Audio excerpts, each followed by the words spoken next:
Alright guys, so here we go. I'm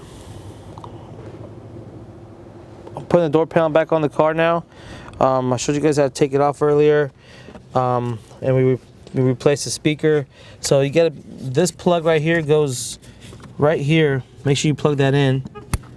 And then this is the one is the light one. It goes down here.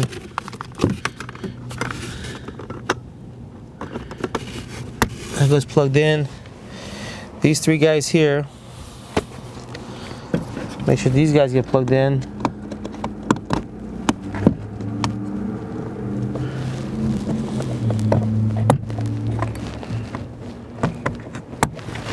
Alright, all three of those are plugged in. And then you gotta get these guys in their little slots. They only go one way.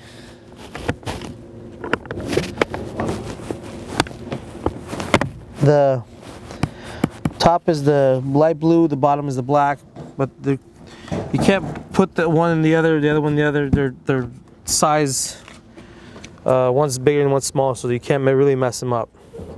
After that, what I do is I'll put the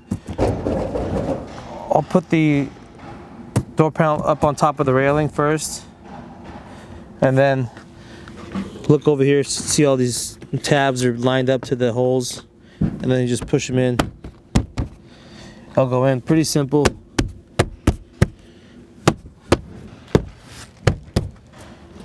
And then for the final step,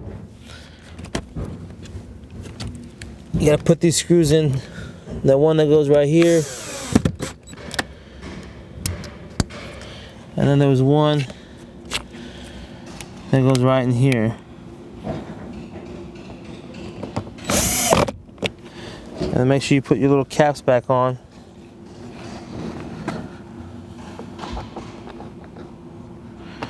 Like so. If I can get them back on. These guys. There he goes. There he goes. And that's how you remove and replace and reinstall the door panel. Thanks for watching, guys, and look forward to more videos from our Outback. We've also made all this video for the passenger door, so subscribe to our channel, look through the videos, and turn on that notification button if you got an Outback or Forester or an Impreza.